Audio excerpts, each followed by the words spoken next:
খবৰৰ ভিৰৰ মাজত বহু খবৰ ল'বলৈ থাকি যায়, কিন্তু তেনে কিছুমান খবৰ মাজতো থাকে বহু গুৰুত্ব।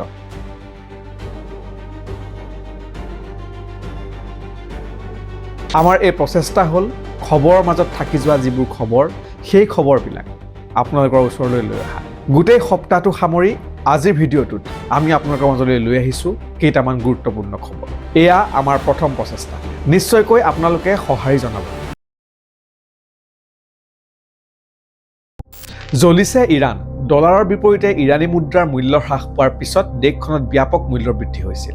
মূল্য বৃদ্ধিৰ বিৰুদ্ধে প্ৰতিবাদ চলি আছিল। কিন্তু এই প্ৰতিবাদে 28 ডিচেম্বৰৰ পিছত হঠাৎ শাসন পৰিৱৰ্তনৰ বাবে হোৱা প্ৰতিবাদৰ ৰূপ লয়। কাৰণ প্ৰতিবাদকাৰীৰ ওপৰত ইৰাণৰ শাসকে দমনমূলক নীতি গ্ৰহণ কৰিছিল। গতিকে স্বেচ্ছাচাৰী শাসকক অপসাৰণৰ বাবে দেশখনত প্ৰতিবাদে ভয়াৱহ ৰূপ লয়। এই প্ৰতিবাদত ইতিমধ্যে 3000ৰো অধিক লোকৰ মৃত্যু হৈছে। আনহাতে বিষয়টোত এতিয়া হস্তক্ষেপ কৰিছে আমেৰিকাই। আমেৰিকাই ইতিমধ্যে 66টা আন্তঃৰাষ্ট্ৰীয় সংস্থাৰ পৰা ওলাই আহিছে। তাৰে ভিতৰত অন্যতম department of economics and social welfare, international law' commission, international trade centre, commission for environmental corporation ইত্যাদি। কিন্তু ডনাল্ড ট্ৰাম্পৰ শাসনৰ সময়ত আমেৰিকাই হঠাতে কিয় এই সিদ্ধান্ত ল'লে? নিশ্চয়কৈ বিশ্বৰ ৰাজনীতিত ই এক ডাঙৰ প্ৰশ্ন। পাকিস্তান, ছৌদি আৰবে গঠন কৰা ইছলামিক নাটোত নতুনকৈ তুৰ্কীয়ে যোগ দিয়া বুলি খবৰ ওলাইছে। এতিয়া ইছলামিক নাটোত তুৰ্কীৰ যোগদানৰ খবৰে চিন্তা বঢ়াইছে ভাৰতৰ। কাৰণ ছৌদি আৰবৰ হাতত আছে টকা, পাকিস্তানৰ হাতত আছে নিউক্লিয়াৰ পাৱাৰ, আৰু তুৰ্কীৰ সামৰিক বাহিনী বিশ্বৰ ভিতৰতে অন্যতম শক্তিশালী। ইয়াৰ উদ্দেশ্য হৈছে এইকেইখন দেশৰ মাজত প্ৰতিৰক্ষা সংক্ৰান্তীয় সহযোগিতা। আমি সকলোৱে জানো নাটো হ'ল নৰ্থ আটলাণ্টিক চুক্তি। ইয়াৰ অন্তৰ্গত আটাইকেইখন দেশৰ এখনক আক্ৰমণ কৰিলেই আটাইকেইখন দেশকে আক্ৰমণ কৰা বুলি ধৰা হয়। গতিকে এই ইছলামিক নাটোৱেও যদি সেই নীতিকে গ্ৰহণ কৰে তেন্তে সেয়াহে হ'ব গুৰুত্বপূৰ্ণ।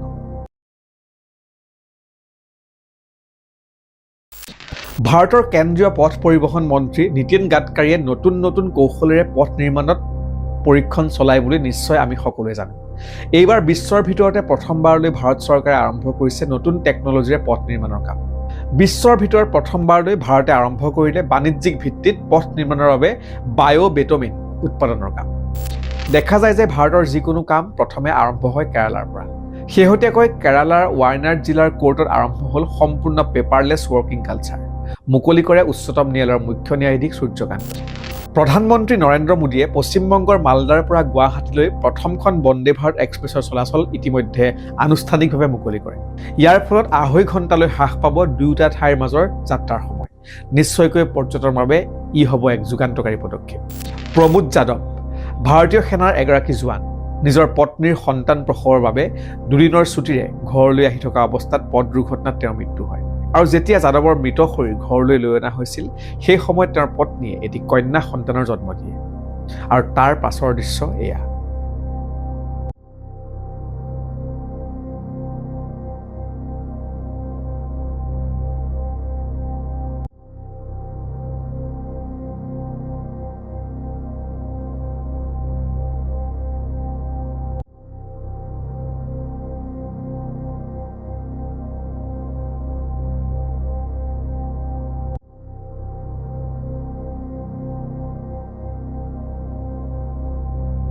অসমত এতিয়া নিৰ্বাচনী বাতাবৰণ, গতিকে বিভিন্ন খবৰ আপোনালোকৰ মনত আছেই। কোন সমষ্টিত কোনে প্ৰাৰ্থিত্ব পাব, মুখ্যমন্ত্ৰীয়ে ঘোষণা কৰি থকা আঁচনিসমূহ, মহিলা উদ্যমিতা, অৰুণোদয় আদিৰ খবৰ নিশ্চয়কৈ আপোনালোকে পাইছে। কিন্তু তাৰ মাজত দুটা বিশেষ খবৰে চৰ্চা লাভ কৰা দেখা পোৱা নগ'ল। কিন্তু সেইকেইটা খবৰে নিশ্চয়কৈ চৰ্চা লাভ কৰাৰ প্ৰয়োজনীয়তা আছিল। তাৰে এটা হ'ল মাজুলীৰ মুখাশিল্পই আহমেদাবাদস্থিত নেশ্যনেল ইনষ্টিটিউট অৱ ডিজাইনৰ পৰা ৰাষ্ট্ৰীয় স্বীকৃতি লাভ কৰিবলৈ সক্ষম হৈছে।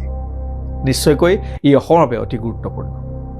ইয়াৰ উপৰিও অহা 21 জানুৱাৰীত শিলচৰৰ অসম বিশ্ববিদ্যালয়ত মুকলি কৰা হ'ব মোবাইল প্লেনেটেৰিয়াম। ইয়াৰ লক্ষ্য হৈছে বৰাক ভেলীৰ লগতে অন্যান্য চুবুৰীয়া অঞ্চলত বিজ্ঞান আৰু মহাকাশ শিক্ষাৰ বিকাশ সাধন কৰা। বাকী ৰেজাউল কৰিম চৰকাৰৰ খবৰ, মুখ্যমন্ত্ৰী ডক্টৰ হিমন্ত বিশ্ব শৰ্মাই তেখেতৰ সন্দৰ্ভত কি কৈছে, গৌৰৱ গগৈ কংগ্ৰেছৰ স্থিতি, এইবিলাক খবৰ নিশ্চয়কৈ আপোনালোকে জানে। যদি আমাৰ এই ভিডিঅ'ৰ প্ৰতি আপোনালোকে সঁহাৰি জনায় তেন্তে আমি প্ৰতি দেওবাৰে পুৱা 9 বজাত আমি লৈ আহিম সপ্তাহটোৰ সমূহ গুৰুত্বপূৰ্ণ বাতৰি সামৰি দি উইকলি গেজেট। ধন্যবাদ।